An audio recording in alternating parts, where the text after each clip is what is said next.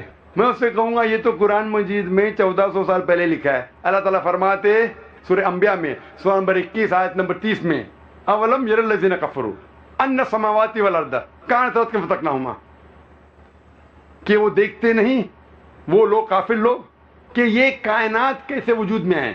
یہ ایک primary nebula تھی اور اللہ سبحانہ و تعالیٰ نے کانتا رتقا ففتقناہما اسے علیحدہ کیا۔ وہ جو آپ بگ بینگ کہہ رہے ہیں، یہ قرآن مجید میں اس کا ذکر آتا ہے ایک نٹشل میں، ایک آیت میں، سورہ انبیاء سورہ نمبر 21 آیت نمبر 30 میں۔ یہ 1400 سال پہلے اس کا ذکر ہو چکا ہے۔ اسی طریقے سے میں کہوں گا اور سورج کے بارے میں، چاند کے بارے میں، biology, zoology, geology, botany, astronomy, embryology, آخر میں اسے قبول ہی کرنے پڑے گا کہ اس قرآن کا جو لکھک ہے وہ ہے اللہ سبحانہ و تعالیٰ۔ پہلا میں ثابت کروں گا اس چور کو اللہ سبحانہ و تعالیٰ کے بارے میں، اور پھر اسے پتہ لگے گا سب سے طاقتور ہے اللہ سبحانہ و تعالیٰ۔ جب میں ثابت کر لوں گا کہ اللہ سبحانہ و تعالیٰ کا وجود اور سب سے طاقتور اللہ ہے، پھر میں پوچھوں گا اگر کوئی تمہارے ساتھ ناانصافی کرے گا، اگر کوئی تمہارے ساتھ، اگر تمہارے گھر کے خواتین کے ساتھ کوئی غلط کام کرے گا تو آپ انصاف نہیں چاہیں گے؟ وہ کہیں گا بے شک ہم چاہیں گے، ہر انسان چاہیں گا کہ انصاف ہو۔ لیکن ہم دنیا میں دیکھتے ہیں کہ کئی چور لوگ ہیں، کچھ چور لوگ پکڑے جاتے ہیں پولیس کے ذریعے، بٹ ہزاروں چور ہیں جو عیش کر رہے ہیں، اچھی زندگی بتا رہے، ہزاروں اسمگلر ہے تو غلط کام کر رہے، اچھی زندگی بتاتے، مر جاتے دنیا میں تو عیش و آرام سے جیتے، تو انصاف کدھر؟ اور آپ تو کہتے ہیں کہ آپ کا اللہ جو کائنات کا مالک ہے وہ حق پر ہے۔ قرآن مجید میں اللہ تعالیٰ فرماتے سورہ نساء میں سورہ نمبر 4 آیت نمبر 40 میں کہ اللہ سبحانہ و تعالیٰ ان کے برابر بھی ناانصافی نہیں کرتے، ہمیشہ اللہ سبحانہ و تعالیٰ 100% انصافی کرتے ہیں۔ لیکن جب ہم دیکھتے ہیں کچھ لوگ جو غلط کام کرتے ہیں، کچھ انسان، ان کو ہو سکتا ہے پولیس پکڑتی ہے، ہو سکتا ہے انہیں اس دنیا میں سزا ملتی ہے، لیکن سینکڑوں، ہزاروں، لاکھوں انسان ہیں جو ہم جانتے ہیں غلط کام کر رہے ہیں، چوری کر رہے ہیں، بلاತ್ಕಾರ کر رہے ہیں، رشوت دے رہے، پھر بھی اس دنیا میں اچھی زندگی بسر کرتے ہیں۔ تو تمہارا اللہ سبحانہ و تعالی کس طریقے سے انصاف کر رہا ہے؟ اللہ تعالیٰ فرماتے سورہ ملک میں سورہ نمبر 67 آیت نمبر 2 میں، الذی خلق الموت والحیات، اللہ سبحانہ و تعالیٰ نے زندگی دی اور موت دی۔ الذی خلق الموت والحیات، اللہ سبحانہ و تعالیٰ نے موت دی اور زندگی دی تاکہ آپ لوگ کو پرکھے آپ میں سے اچھا کون ہے۔ اللہ تعالیٰ نے موت دی اور زندگی دی تاکہ آپ لوگ کو پرکھے آپ میں سے اچھا کون ہے۔ اللہ تعالیٰ فرماتے سورہ عمران میں سورہ نمبر 3 آیت نمبر 185 میں 185 میں، کل نفس ذائقۃ الموت، ہر نفس موت کو چکیں گی، ہر نفس موت کو چکیں گی، اور جو آخری فیصلہ جو مکمل فیصلہ ہے وہ یوم الدین میں، وہ آخرت میں. اگر کوئی انسان جنت میں جاتا ہے اور آنکھ سے بچ جاتا ہے، وہ انسان اس زندگی میں سفلتا پاتا ہے، کامیابی پاتا ہے. ورنہ یہ زندگی ایک فریب ہے. اللہ تعالیٰ فرماتے ہیں آیت میں، سورہ عمران سورہ 3 آیت نمبر 185 میں، کہ جو پورا حساب کتاب کب ہوگا؟ قیامت کے دن پہ، قیامت کے بعد، آخرت میں. وہ مالک یوم الدین ہے. اس کا مطلب ہو سکتا ہے کچھ سزا یا کچھ ریوارڈ، کچھ اجر آپ کو دنیا میں مل سکتا ہے، کچھ ملیں گا آخرت میں. دونوں کو جوڑ کے جو مکمل فیصلہ ہے، آخری فیصلہ ہے، وہ ملیں گا آپ کو آخرت میں. تو ہو سکتا ہے کہ ہزاروں لوگ، لاکھوں لوگ ہیں جو غلط کام کر رہے اور اس زندگی میں وہ عیش و آرام سے جیتے ہیں. تو ہمیں لگتا ہے کہ وہ تو اس زندگی میں سفلتا پا لیا، کامیابی پا لیا. لیکن یہ زندگی آخرت کی زندگی کے حساب سے بہت کم ہے. ایک انسان عام طور پہ کتنے سال جیتا ہے؟ 50 سال، 60 سال. کوئی مرتا ہے 20 سال کی عمر پہ، کوئی 50، کوئی 90، کوئی 100. عام طور پہ 50 سے 60 سال ایوریج ہے. لیکن آخرت کی زندگی ہمیشہ کے لیے. تو آخرت کے مقابلے میں یہ دنیاوی زندگی 0.00001% بھی نہیں ہے. تو اگر آپ یہاں بچ جاتے ہیں، آخرت میں تو ہوگا فیصلہ. مان لو ہم جانتے ہیں کہ ہٹلر نے 60 لاکھ یہودی کو جلایا، 60 لاکھ یہودی کو مارا. He incinerated 6 million Jews. میں کہنا چاہتا ہوں، اگر آج کی پولیس ہٹلر کو پکڑتی ہے، آج کا جج، آج کی پولیس ہٹلر کو کیا سزا دے سکتی ہے؟ جو انسان نے 60 لاکھ انسانوں کی ہتیا کی، انہیں جلایا، آج آپ اسے پکڑیں گے تو کیا سزا دے سکتے؟ میکسیمم، سب سے زیادہ آپ ہٹلر کو جلائیں گے. اس کا مطلب ایک موت کا بدلہ. باقی 59,99,999 لوگ کا کیا؟ یہ تو انصاف نہیں ہوا. لیکن اللہ سبحانہ و تعالیٰ فرماتے قرآن مجید میں، سورہ نساء میں، سورہ نمبر 4 آیت نمبر 56 میں، آیت نمبر 56 میں، جو لوگ اللہ کی نشانیوں کو جھٹلاتے ہیں، اللہ سبحانہ و تعالیٰ آخرت میں انہیں آگ میں ڈالیں گے، اور جتنی بار ان کی چمڑیاں جلیں گی اتنی بار اللہ سبحانہ و تعالیٰ انہیں نئی چمڑی دیں گا تاکہ وہ درد کا احساس کر سکے. اللہ تعالیٰ فرماتے ہیں کہ جو اللہ کی نشانیوں کو جھٹلاتا ہے، اللہ تعالیٰ انہیں آخرت میں آگ میں ڈالیں گے، اور جتنے بار ان کی چمڑیاں جلیں گی اتنے بار نئی چمڑی دیں گے تاکہ وہ درد کا احساس کر سکے. آج سائنس یہ کہتی ہے کہ درد کا احساس برین کے علاوہ دیر آر پین ریسیپٹر چمڑی میں ہے. جب پین ریسیپٹر جل جاتے تو درد کا احساس ہوتا ہی نہیں. اور جب کوئی انسان آتا ہے برن انجری سے، ہم ڈاکٹر لوگ پن لیتے اور ٹیسٹ کرتے، اگر اس انسان کو درد ہوا ہم خوش ہیں، اٹ از سپرفیشل برن، اوپر سے جل گیا. اگر اسے درد کا احساس نہیں ہوتا ہے ہمیں دکھ ہوتا ہے، it is a deep burn, اس کے پین ریسیپٹر جل چکے. اللہ تعالیٰ فرماتے ہیں ہم انہیں آگ میں ڈالیں گے، جتنی بار ان کی چمڑی جلیں گی نئی چمڑی دیں گے تاکہ وہ درد کا احساس کر سکے. اللہ تعالیٰ اگر چاہے 60 لاکھ بار ہٹلر کو جلا سکتا ہے، چاہے تو 60 لاکھ بار نہیں 6 کروڑ ٹائم جلا سکتا ہے. اس دنیا میں ہم انہیں سزا دے ہی نہیں سکتے. اسی لیے اگر کسی شخص کو یہ ثابت کرنا ہے، یہ بتانا ہے کہ چوری کرنا غلط ہے، بلاತ್ಕಾರ کرنا غلط ہے، اسے خدا میں پہلے ماننا چاہیے. لیکن صرف خدا میں ماننا کافی نہیں ہے، خدا کے ساتھ ساتھ آخرت میں ماننا ضروری ہے. کیونکہ اگر آخرت نہیں تو پھر جسٹس کا ملیں گی. خدا میں ماننے کے علاوہ آخرت کی زندگی میں ماننا فرض ہے، کیونکہ صرف آخرت کی زندگی کے ذریعے میں آپ کو بتا سکوں گا کہ چوری کرنا غلط ہے، ڈاکہ ڈالنا غلط ہے، زنا کرنا غلط ہے، بلاತ್ಕಾರ کرنا غلط ہے، کیونکہ اگر آپ یہاں چھوٹ جائیں گے اس موت کے بعد کی زندگی میں آپ نہیں چھوٹیں گے۔ اسی لیے اگر ہم سب جانتے ہیں کہ چوری کرنا غلط ہے، بلاತ್ಕಾರ کرنا غلط ہے، یہ صرف آخرت کی زندگی، موت کے بعد کی زندگی میں اگر یقین ہے پھر ہی آپ ثابت کر سکیں گے کہ چوری کرنا غلط ہے، ورنہ ممکن ہی نہیں ہے۔